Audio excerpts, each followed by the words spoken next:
வணக்கம் நண்பர்களே, உங்கள் அனைவரையும் எங்கள் சீலான் ஸ்பிரிட்யூல் சேனலுக்கு வரவேற்கிறோம். இந்த மாதம் துலாம் ராசிக்கு என்னென்ன பலன்கள் காத்திருக்கின்றன என்பதை விரிவாக பார்க்கப் போகிறோம். இந்த மாதம் உங்கள் தொழில், நிதிநிலை, குடும்பம் மற்றும் ஆரோக்கியம் எப்படி இருக்கும் என்பதை பற்றி தெரிந்து கொள்வோம். வீடியோவை இறுதி வரை பாருங்கள். நீங்கள் புதியவராக இருந்தால் எங்கள் சேனலை சப்ஸ்கிரைப் செய்து கொள்ளுங்கள். செப்டம்பர் மாதம் 13ஆம் தேதி செவ்வாய் கிரகம் கன்னிராசியை விட்டு துலாம் ராசிக்கு வருகிறது. கன்னிச் செவ்வாய் கடலும் வற்றும் என்பது ஒரு ஜோதிட ரீதியான பழமொழி. அதாவது கன்னி ராசியில் செவ்வாய் உச்சம் பெற்றிருந்தாலும் அதன் பார்வை மீன ராசியில் மீது விழுவதால் கடல் போன்ற பெரும் செல்வங்களும் வற்றிவிடும் என்று இந்த பழமொழி குறிப்பிடுகிறது. ஆனால் செவ்வாய் மேஷத்துக்கு நேர் எதிர் துலாமில் வந்து குருவின் பார்வையை பெறப்போகிறது. இது குரு மங்கள யோகம். குரு மங்கள யோகம் என்பது ஜோதிடத்தில் குரு மற்றும் செவ்வாய் கிரகங்கள் இணைந்திருப்பதன் மூலம் ஏற்படும் ஒரு சிறப்பு யோகமாகும் என்று சொல்லப்படுகிறது. செப்டம்பர் 14 சுக்கிர கிரகம் கடகராசியை விட்டு சிம்மத்துக்கு வந்து கேது உடன் சேர்க்கை. செப்டம்பர் 15 புதன் கிரகம் சிம்மத்திலிருந்து கன்னிராசிக்கு வந்து தனது சொந்த வீட்டில் ஆட்சி பெற்று உச்சம் பெறும். இது மூலதிரிகோணமாகும். மீண்டும் இது போல நிகழ ஒரு வருடமாகும். அதுபோல செப்டம்பர் 16ஆம் தேதி சூரியன் தனது சொந்த வீட்டை விட்டு வெளியே வந்து கன்னிராசி மண்டலத்தில் அமர்கிறது. செவ்வாய் சொந்த வீட்டை பார்க்கிறது, புதன் சொந்த வீட்டில் அமர்கிறது, சுக்கிரன் கேதுவுடன் சேர்கிறது, சனி வக்ரம், ராகு கேது எந்தவித மாற்றமும் இல்லை. குரு என்கிற சுப கிரகம் ராகுவை பார்க்கிறது. அதுபோல் குரு கிரகம் செவ்வாயை பார்க்கிறது.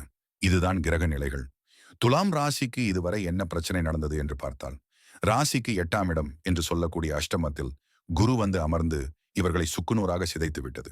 ஏன் என்றால் பணத்தடை, குடும்பத்தில் பிரச்சனை, தொழிலில் பிரச்சனை, இது போன்ற கொடுக்கல் வாங்கல் சிக்கல் குரு ஏற்படுத்தினார். அடுத்து பிரச்சனை என்னவென்றால், ராசிக்கு 12இல் கேது இருந்தார். வெளிநாட்டு முதலீடு சம்பந்தமான பிரச்சனை கொடுத்தார். இப்போது இவர்களுக்கு ராசிக்கு 6ஆம் இடத்தில் சனி வந்து அமர்ந்து இருப்பது ஒரு பெரிய பிளஸ். அஷ்டம குரு விலகி ராசியை பார்ப்பது ஒரு பெரிய ஃபூஸ். 12ஆம் இடத்தில் இருக்கும் கேது 11ஆம் இடத்துக்கு வருவது ஒரு பெரிய பிளஸ். அது மட்டுமல்ல, ராகு 5ஆம் இடத்துக்கு வந்தாலும் அதற்கும் குரு பார்வை பட்டால் அதற்கும் ஒரு பெரிய பிளஸ். அப்போ ராசிக்கு குரு பார்வை பெரிய புஷ். இந்த மாதத்தில இவர்களுக்கு 7ஆம் அதிபதி செவ்வாய் இதுவரை 12ஆம் வீட்டில் அமர்ந்து சனி செவ்வாய் பார்வை நிறைய விபத்துகளையும் கண்டங்களையும் துக்கங்களையும் துலா ராசிக்காரர்கள் அனுபவித்திருக்கிறார்கள். இவர்களின் ராசியாதிபதி யாருன்னா சுக்கிரன். அவர் தொழில் ஸ்தானம் 10ஆம் இடத்தில், பிறகு அவரே லாபஸ்தானத்தில்.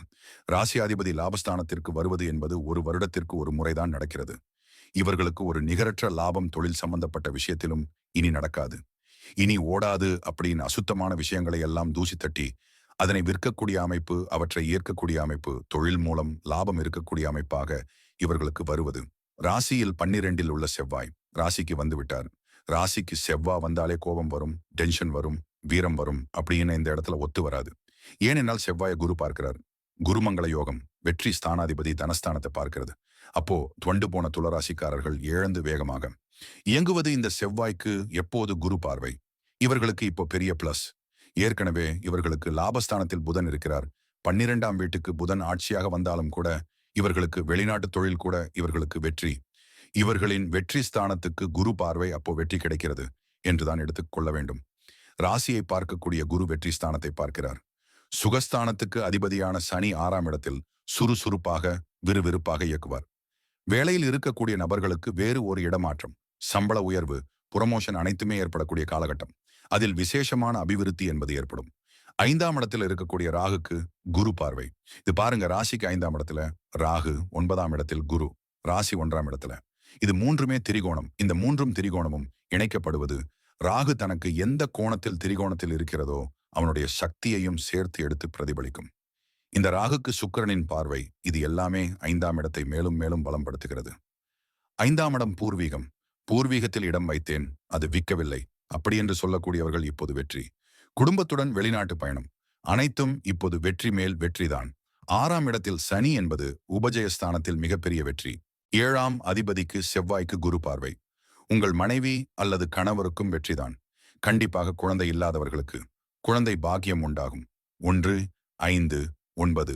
9ஆம் வீட்டில் இருக்கக்கூடிய குரு உங்கள் ராசியை பார்க்கிறார்.